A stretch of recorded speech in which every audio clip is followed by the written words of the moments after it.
ಸರ್ಕಾರಿ ಸ್ಥಳಗಳಲ್ಲಿ ಆರ್ಎಸ್ಎಸ್ ಚಟುವಟಿಕೆಗಳನ್ನು ನಿಷೇಧಿಸಬೇಕೆಂದು ಧ್ವನಿ ಎತ್ತಿದ್ದಕ್ಕೆ ಗ್ರಾಮೀಣಾಭಿವೃದ್ಧಿ ಸಚಿವ ಪ್ರಿಯಾಂಕ್ ಖರ್ಗೆ ಅವರಿಗೆ ಬೆದರಿಕೆ ಕರೆಗಳು ಬರುತ್ತಿರುವ ಬಗ್ಗೆ ನನಗೆ ಮಾಹಿತಿ ಇಲ್ಲ, ಸಚಿವರೊಂದಿಗೆ ಮಾತನಾಡುತ್ತೇನೆ ಎಂದು ಸಿದ್ದರಾಮಯ್ಯ ಹೇಳಿದರು. ಮಾಧ್ಯಮದವರ ಪ್ರಶ್ನೆಗೆ ಪ್ರತಿಕ್ರಿಯಿಸಿದ ಅವರು, ಬೆದರಿಕೆ ಕರೆ ಬಗ್ಗೆ ಸದ್ಯಕ್ಕೆ ಮಾಹಿತಿ ಇಲ್ಲ, ಸಚಿವ ಪ್ರಿಯಾಂಕ್ ಖರ್ಗೆ ಅವರೊಂದಿಗೆ ಮಾತನಾಡಿ ಪ್ರತಿಕ್ರಿಯೆ ನೀಡುತ್ತೇನೆ ಎಂದರು. ಮಾಲೂರು ಕಾಂಗ್ರೆಸ್ ಶಾಸಕ ನಂಜೇಗೌಡ ಸದಸ್ಯತ್ವ ಅಸಿಂಧುಗೆ ಸುಪ್ರೀಂ ಕೋರ್ಟ್ ತಡೆ ನೀಡಿರುವ ಕುರಿತು ಮಾತನಾಡಿದ ಅವರು, ಆದೇಶ ಓದಿಲ್ಲ, ಹೈಕೋರ್ಟ್ ಆದೇಶಕ್ಕೆ ಸುಪ್ರೀಂ ಕೋರ್ಟ್ ತಡೆ ನೀಡಿ ಮರುಮತ ಎಣಿಕೆಗೆ ಆದೇಶಿಸಿದೆ ಎಂದು ಈಗಷ್ಟೇ ನಮ್ಮ ಪಿಎ ಹೇಳಿದ್ದಾರೆ ಎಂದರು. ರಾಜ್ಯದಲ್ಲಿ ಸಿಎಂ ಬದಲಾವಣೆಗೆ ಹೈಕಮಾಂಡ್ ನಿರ್ಧಾರವೇ ಅಂತಿಮ ಎಂಬ ಡಿಕೆಶಿ ಅವರ ಹೇಳಿಕೆಗೆ ಪ್ರತಿಕ್ರಿಯೆ ನೀಡಿರುವ ಅವರು, ಶಾಸಕರ ಬೆಂಬಲ ಇಲ್ಲದೆ ಯಾರೂ ಮುಖ್ಯಮಂತ್ರಿ ಆಗೋಕೆ ಆಗಲ್ಲ, ಬಹುಮತ ಇದ್ರೆ ಆಗೋದು, ಹೈಕಮಾಂಡ್ ಆಶೀರ್ವಾದವೂ ಬೇಕು ಎಂದು ತಿಳಿಸಿದರು. ಡಿನ್ನರ್ ಪಾರ್ಟಿಗೆ ಸಚಿವ ಸಂಪುಟ ಪುನರಾರಚನೆಗೂ ಯಾವುದೇ ಸಂಬಂಧವಿಲ್ಲ, ನಾನು ಆಗಾಗ ಊಟ ಕೊಡ್ತಾ ಇರುತ್ತೇನೆ, ಊಟದಲ್ಲಿ ಏನೂ ಸ್ಪೆಷಲ್ ಇಲ್ಲ, ತಮಗೆ ಹಾಗೂ ಬಿಜೆಪಿಯವರಿಗೆ ಅದು ಸ್ಪೆಷಲ್ ಎಂದು ನಕ್ಕು ಸುಮ್ಮನಾದ ಸಿಎಂ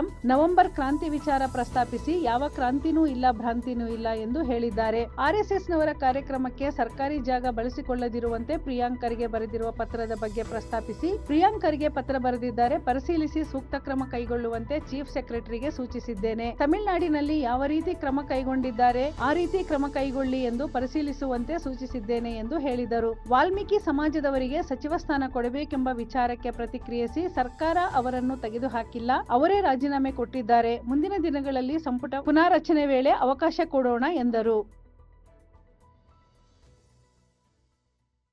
ಮೆಂಡು ನ್ಯೂಸ್ ನೆಟ್ವರ್ಕ್, ಸತ್ಯದ ಕನ್ನಡಿ.